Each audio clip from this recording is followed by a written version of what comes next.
जानते हैं ये गद्दारी करने वाला कौन है? हर चीज से वाकिफ है। फौरन उसका सर काट दें। याकूब साहब, अब इंसाफ के लिए अदालत से इंसाफ हासिल करते हैं। तो फैसला हुआ कि अदालत कायम की जाए और मैं खुद इसे देखूंगा। आइए बाहर तक आपको छोड़ दूं।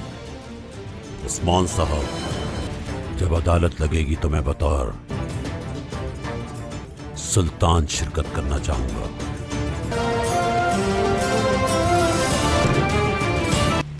क्या बात है शहजादे।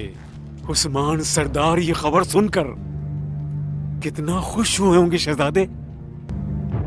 बाइंदर साहब को गिरफ्तार करो फौरन।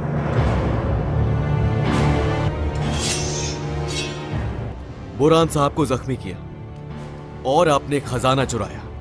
आपको कोई गलत फहमी है शहजादे? सारे सबूत आपके खिलाफ है। गद्दारी और मैं?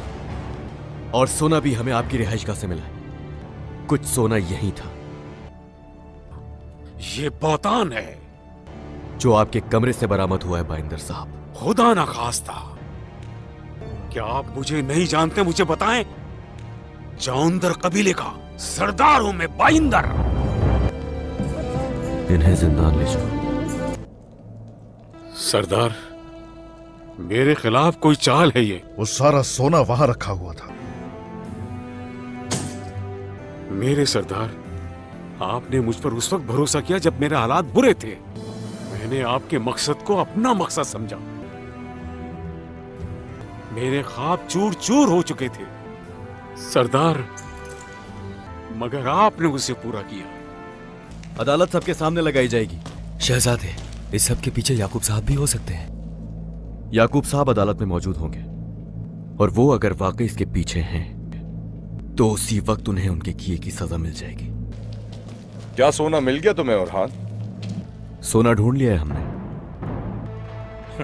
तुम्हारे सरदार अपनी वफादारी में नाकाबिल एतबार हैं और तुम रियासत कायम करोगे। कोशिश करो कि अपनी हद में रहो। क्या करोगे ओरहान? डरने की जरूरत नहीं। क्या तुम किसी और लिबास में छुपकर मेरा सामना करोगे? नहीं, मुझे एक मौका मिल जाए ना तो बचोगे नहीं। गुस्सा नहीं। ओरहान, रहमत, अपने शहजादे की हिफाजत कीजिए। ये उस्मान साहब की अजमत तक नहीं पहुंच सकता। क्या आपको वाकई यकीन है कि ये बाइंदर आपको धोखा दे सकता है?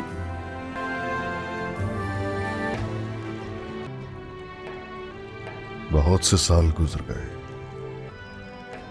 मुझे यकीन नहीं है कि तुम धोखा भी दे सकते हो मुझे, लेकिन अदालत के पास शवाहिद है, वो रहे। आपके इंसाफ से बाखूबी वाकिफ हूं मैं मेरे सरदार। अगर आपको भी मुझ पर शक है औरों की तरह तो मैं जीना नहीं चाहूंगा सरदार। मेरी गर्दन आपके लिए हाजिर है। रुको, मेरे यकीन करने से कुछ नहीं बदलेगा। अदालत तो लगेगी और सब कुछ ऐसा ही हुआ अगर तो अदालत ही फैसला सुनाएगी। सिपाहियों, इन्हें ले जाओ।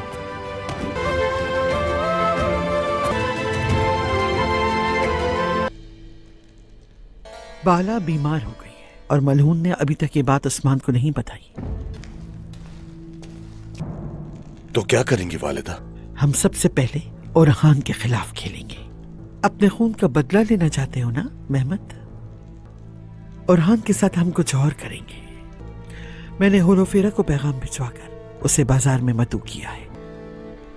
अगर तुम होलोफेरा से शादी कर लो, खूबसूरत लड़की है, तिजारत भी खूब जानती है, तो वजीरों के साथ हमारी तिजारत तरक्की करेगी। वो अपनी माँ की वजह से होलोफेरा से महरूम हो रहा है। जब हम होलोफेरा हासिल कर लेंगे तो वो अपने खानदान से भी दुश्मनी करने लगेगा। याद रहे, कल अदालत लगाई जाएगी।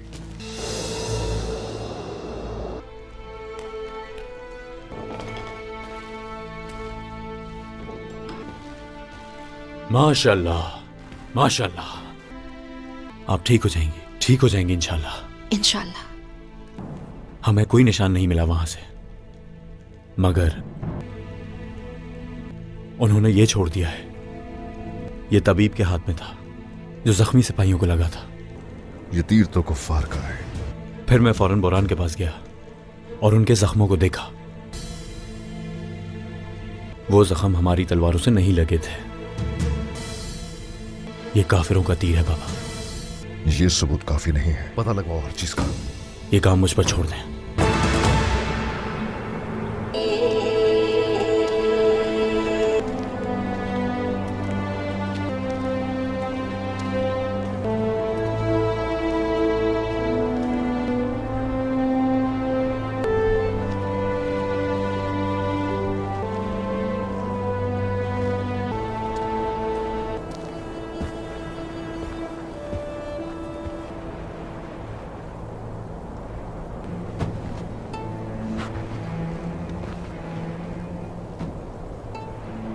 हकीकत सामने आ जाएगी।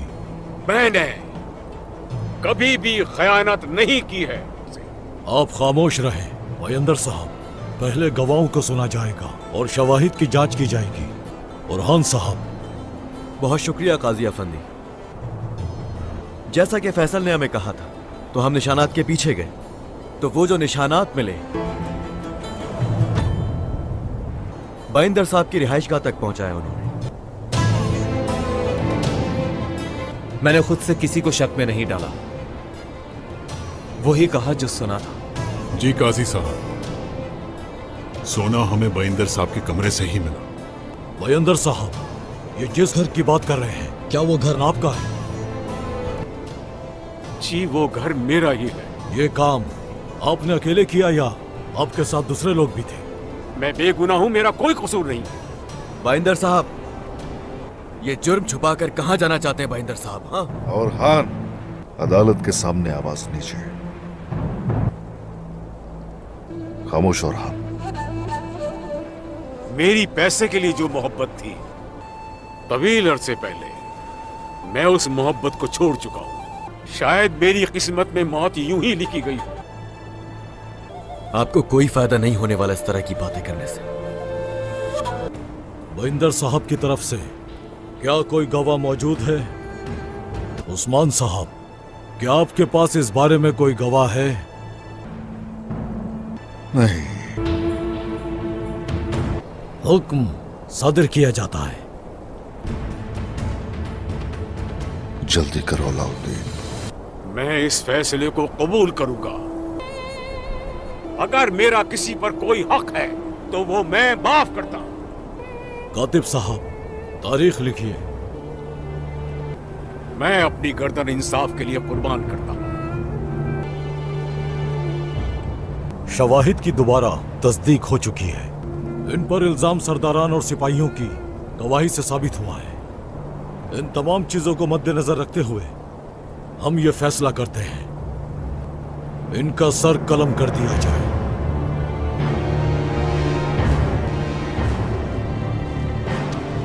इजाजत है उस्मान साहब? इजाजत नहीं है, रुक जाओ। काजी अफंदी, अगर आप इजाजत दें मुझे, तो सजा का अमल मैं खुद अंजाम दूंगा।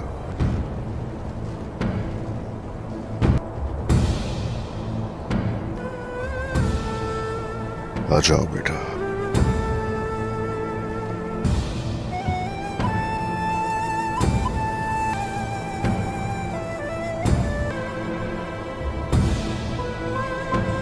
आपकी बेगुनाही पर मुझे यकीन है। अल्हम्दुलिल्लाह।